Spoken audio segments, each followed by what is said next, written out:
Tak mau bayar hutang ke nenek sendiri, kesal saat ditagih, seorang wanita yang kerap poya-poya bahkan menghabiskan uang tersebut untuk sang pacar.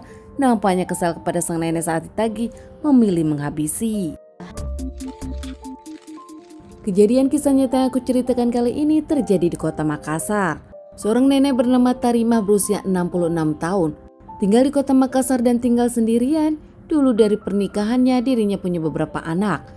Namun karena anak-anaknya sudah berumah tangga dan punya kehidupan masing-masing, nenek Tariam pun ingin tinggal sendiri di rumah, tak mau dengan anak-anak. Meski sendirian hidupnya berkecukupan, tak tergantung pada siapapun, punya rumah besar, punya emas, bahkan punya aset dan juga ada tabungan. Tak hanya dari uang masa lalunya, namun Taria pun mendapatkan uang bulanan dari beberapa anaknya yang memang semuanya mampu. Ada salah satu cucu nenek Tariam yang dekat dengan nenek Tariam. Cucu tersebut adalah cucu kesayangan yang juga sering menginap. Bahkan nenek Tariam pun saking sayangnya kerap menghamburkan uang untuk sang cucu dan memberikan uang kepada sang cucu. Cucu nenek Tariam sendiri bernama Pipi berusia 19 tahun. Pipi sendiri masih kuliah di Universitas UMI Makassar. Pipi mengambil jurusan hukum. Dikenal sebagai anak yang ramah, punya banyak teman. Pipi sendiri dikenal loyal kepada teman-temannya, kerap traktir teman-temannya. Menurut keluarganya, Pipi sendiri memang dimanjakan oleh orang tuanya, selalu diurusi dan dikabulkan oleh orang tuanya sendiri. Punya orang tua dan nenek yang sering memberikan uang kepada Pipi. Pipi sendiri sering belanja dan mengaburkan uang tersebut, bahkan nongkrong dengan teman kampusnya. Belakangan Pipi pun punya pacar yang ternyata sama-sama anak UMI, jurusan hukum juga. Lelaki tersebut bernama Arul berusia 19 tahun juga. Pipi yang punya uang selalu menghambur-hamburkannya, menjadikan diri Pipi selalu kekurangan saat dirinya punya uang pas-pasan. Hingga suatu hari pun Pipi merayu sang nenek, meminjam uang kepada sang nenek senilai 7 juta. Saat itu Pipi berjanji akan membayar secepatnya. Alasan Pipi sendiri meminjam uang tersebut untuk acara kampus. Tanpa berpikir panjang, nenek Tariam yang sayang kepada Pipi pun memberikan pinjaman uang 7 juta dan meminta Pipi mengganti sesuai janjinya.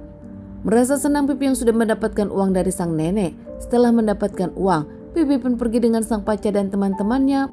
Pipi pun poya-poya kembali dan bahkan menghabiskan uang tersebut tanpa tersisa. Pipi sendiri di awal bahagia karena sang pacar pun bahagia dengan Pipi, selalu mendapatkan keuangan dari Pipi.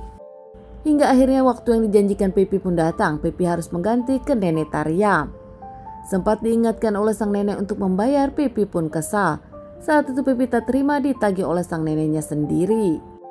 Saat ditelepon sang nenek mengenai hutang tersebut, Pipi pun membalas dengan kesal. Bahkan nada dari Pipi pun sempat membuat nenek sedih. Pipi tak terima ditagih hutang oleh sang nenek hingga akhirnya dirinya ingin balas dendam kepada sang nenek. Mengingat saat itu Pipi sendiri tak punya uang untuk membayar. Pipi merencanakan menghabisi neneknya sendiri.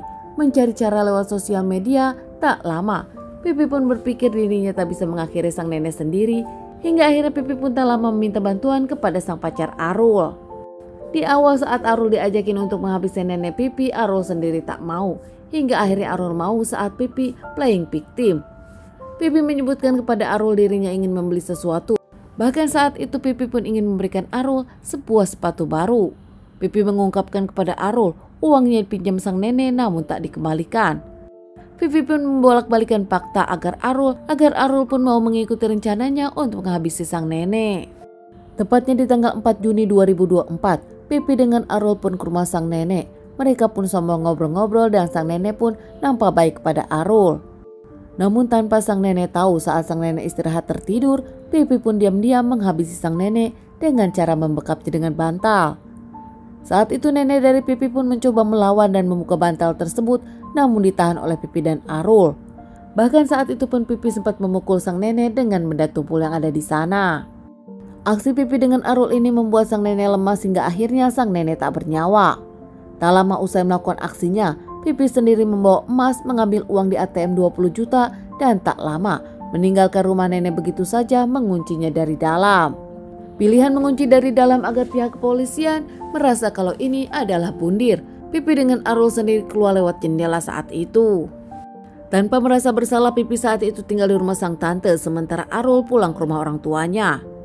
Mereka pun memakai uang tersebut untuk poya-poya, untuk nongkrong. Bahkan mereka berdua pun menghabiskan uang tersebut untuk hal-hal yang tak jelas. Di tempat nenek Tamirah, tetangga pun nampak curiga tak menemukan nenek, bahkan lampu di luar masih menyala. Merasa tak biasa dan ada yang aneh, para tetangga pun mengintip dari jendela. Hingga melihat nenek Tariam tertidur tanpa bergerak, para tetangga pun panik hingga akhirnya mendobrak jendela dan tak lama menemukan sang nenek memang sudah tak bernyawa dengan kondisi yang cukup tragis. Para tetangga pun melaporkan kejadian ini pada Pak RT, pada keluarga nenek dan juga tak lama melaporkan kejadian ini kepada pihak kepolisian. Pihak keluarga datang ke rumah nenek dengan histeris dan menunggu pihak kepolisian datang. Usai mendapatkan laporan, pihak kepolisian pun datang ke rumah nenek dan tak lama membawa jasad nenek ke rumah sakit untuk dilakukan otopsi, dan tak lama pihak kepolisian pun interogasi para tetangga, keluarga nenek dan menyelidiki TKP. Saat itu pipi cucu dari nenek pun diinterogasi pihak kepolisian, namun dirinya mencoba tenang dan menjawab semua pertanyaan polisi dengan kebohongan yang ada.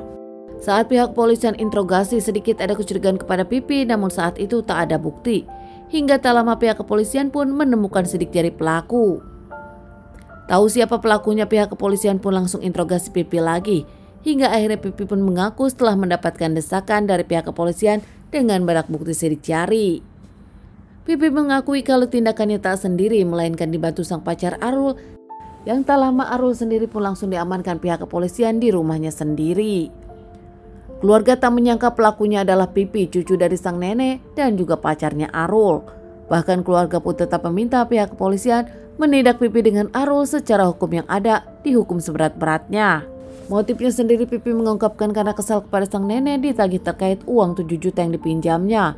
Sementara saat itu pipi memang sama sekali tak ada uang. Pipi dengan Arul dibawa ke kantor polisi menjalani beberapa kali persidangan hingga akhirnya mereka divonis 20 tahun penjara. Keluarga pun mengaku tak ingin memaafkan pipi dengan Arul, namun nampak tak bisa berbuat apa-apa, hanya bisa pasrah dengan kondisi keluarga yang seperti ini kini. Teman-teman, sekian dulu bahasan kasus yang aku bawakan kali ini. Semoga ini bisa dijadikan pelajaran untuk kita dan ditunggu bahasan kasus-kasus selanjutnya.